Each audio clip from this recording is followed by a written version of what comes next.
Hey, this is Anthony Davis with Shapeshift Wellness, and in this video I'm going to talk about the difference between mobility and flexibility. I'll do that by covering a quiz that I just put out on my Instagram and Facebook. By the way, you should follow me there and participate in those quizzes because they're pretty fun. And I'll talk about yoga poses and the difference and how to modify yoga poses to gear them towards mobility rather than flexibility. And I'll tell you why that even matters in the first place. So let's check it out.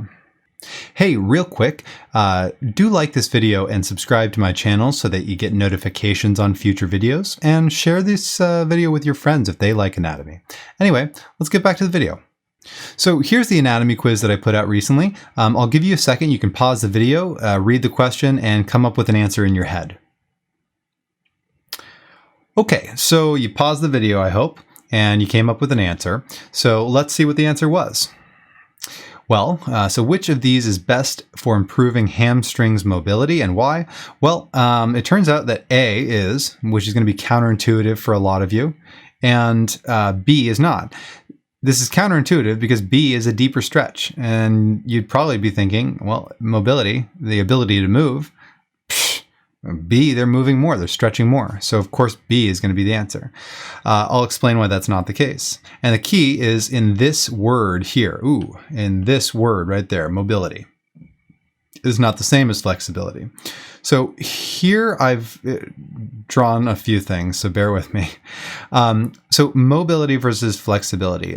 Basically, we're going to see that mobility is your active range of motion, and that flexibility is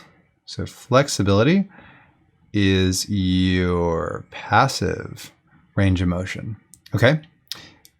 So active range of motion means that your muscles are fully controlling every aspect of that motion. It's your ability to physically control your motion through space. Okay. Flexibility is just that your tissues, your connective tissues, and then your nervous system is allowing your muscles to relax enough so that your joints are letting you move throughout space. So you always will have more passive range of motion than active range of motion. Okay. You cannot have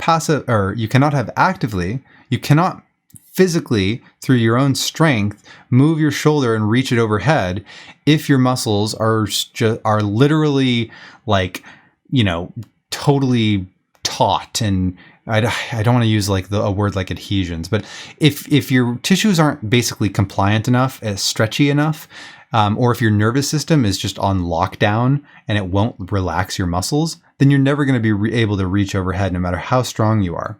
So you always have passively more than you have actively. Okay, so this right here is, I'm saying passive ROM is always greater than active ROM. That's normal.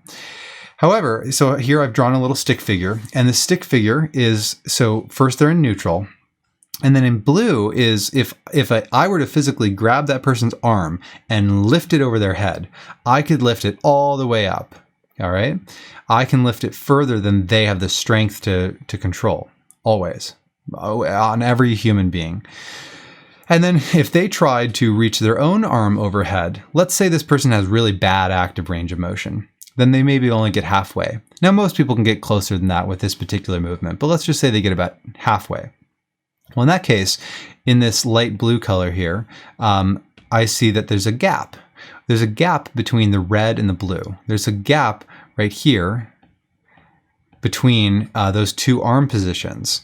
And that is a gap in which you do not have control over your range of motion. Your muscles are not able to fully control that range of motion, which is a risk, right? If you're not in control, then physics is controlling your motion, and physics doesn't care about your joint health and your stability and all of those things. So the goal in yoga is a lot of static passive stretching. So in yoga, we tend to do things that increase passive range of motion, which only makes this gap bigger. That means we have more range of motion that we cannot control. Well, what if we shifted our priorities and said, well, screw passive, just leave passive where it's at. It's probably like, there's probably a big gap in most of our ranges of motion. So let's just focus on this active range of motion, and let's make our active range of motion better. First, let's close the gap. That's the idea. So looking at these two poses specifically, you can see a few things. One is that, so here's the hip angle on the first person, and here's the hip angle on the second person. And you can see that those angles are very different. If I superimpose the angle from the first one on top of the second one, you can see that there would be a gap. So here is the gap, basically. This is the gap between passive and active range of motion. So how is it that this person on the right is able to gain all of this extra range of motion? Well, gravity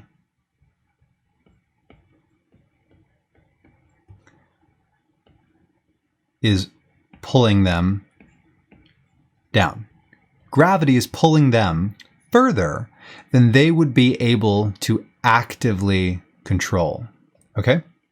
So in the first pose, even though in other words, the mobility pose here will increase your active range of motion, and this flexibility pose will increase your passive range of motion.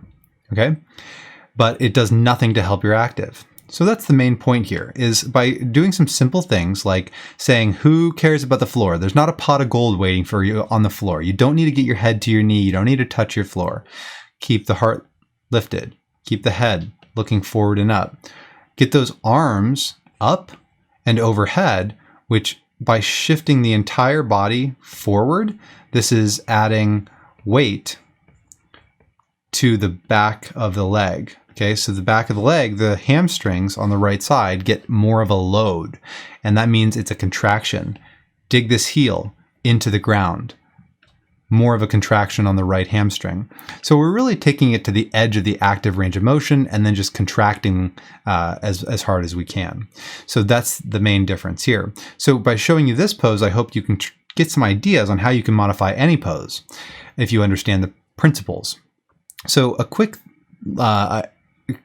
I'll be I'll summarize this quickly. Flexibility is useless. And what I mean by that is that flexibility does not have any unique value. Anything that you can get from flexibility, meaning anything that you can get from passive means, like static passive stretching, which is mostly what people do in yoga, any of those benefits, the additional range of motion, for example, or the relaxing effects, or whatever you're after, you can get those benefits from other means. For example, if you want to increase your range of motion, you can get that through active training, strength training, eccentric training. Whereas if you do it via static passive stretching, there's a lot of negative effects, in my opinion. The research shows, and by the way, read this article, it talks about it. But the research shows that static passive stretching leads to decreases in muscle strength and power for up to 24 hours. So if you're stretching before a big hike or a game, if you play sports, then your muscles are physically weaker. Your performance is affected, right? That's not good. You don't want that. Flexibility does not reduce injury risk. It doesn't reduce fall risk in the elderly. It does nothing for your cardiovascular health.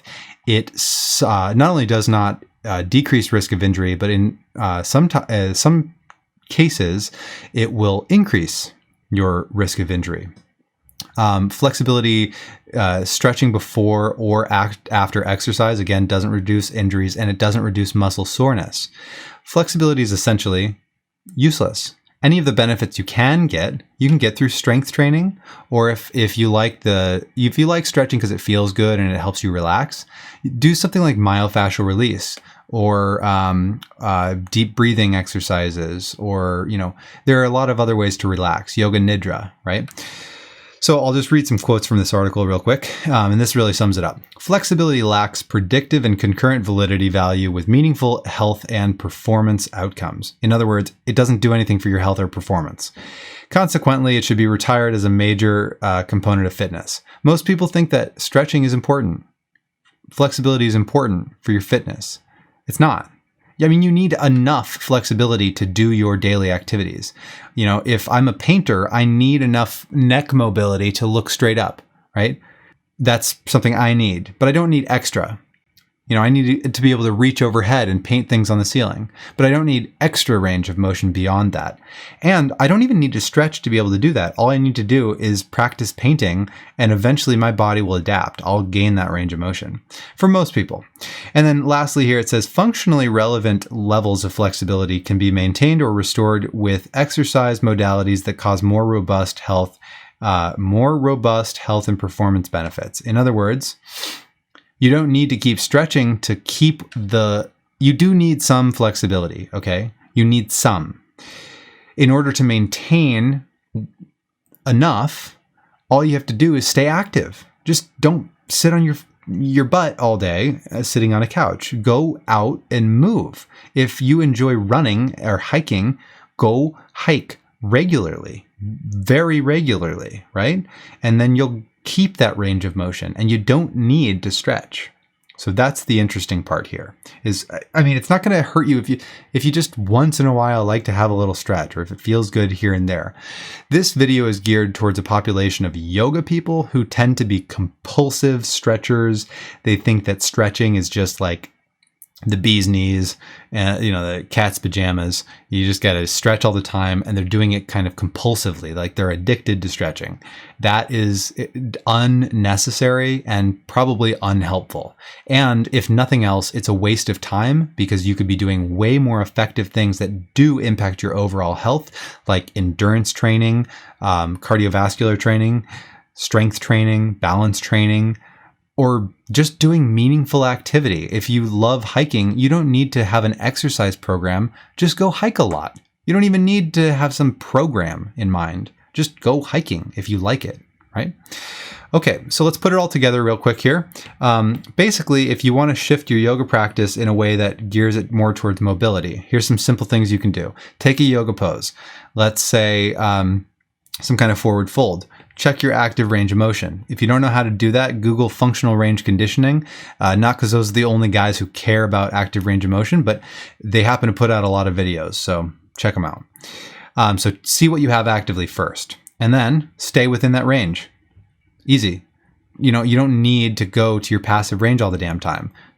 Be humble, right? That's the next part. Be patient. It takes time to adapt, to become strong, to gain and change your movement patterns. Be patient. Change your priorities. Flexibility is not important, okay? Strength, control, being able to control your own joints. Those things are important. And furthermore, in yoga, fitness, flexibility, we have this idea that you have to be flexible to be good at yoga. Please check out any book on yoga history, and you'll realize that the poses are new. Yoga is not about flexibility. It is not about fitness. It's not about poses at all. These are a new thing. So yoga really, classically, is about consciousness. It's about meditation, self-awareness, contemplation, breathing exercises, really just being aware of who you are. That's what yoga is. So if you're going to do poses, then change them. Do more useful versions of poses. And then lastly, never force it. Yoga is about ahimsa, which is non-harming, non-violence. So don't be violent to yourself by doing forceful sorts of poses and trying to compete with Becky over there on, at the next yoga mat, who can put her both feet behind her head, right? You don't need to compete with Becky. So be kind to yourself. So I hope this video showed you some interesting things about the difference between mobility and flexibility. If you're really nitpicky, there are more detailed and specific words that go along with this stuff, but this is kind of a general consensus. Most people, when they talk about this subject, will agree with what I've presented here, that generally speaking, mobility is your active ability to move your body, whereas flexibility is just that your tissues are willing to and able to move. And I hope that this is giving you some ideas on how you can modify your practice. If you understand these concepts, you don't need me to give you a manual of all these different poses, although I'm sure some people would like it. You can do it if you understand the principles. Cool? Thank you for watching.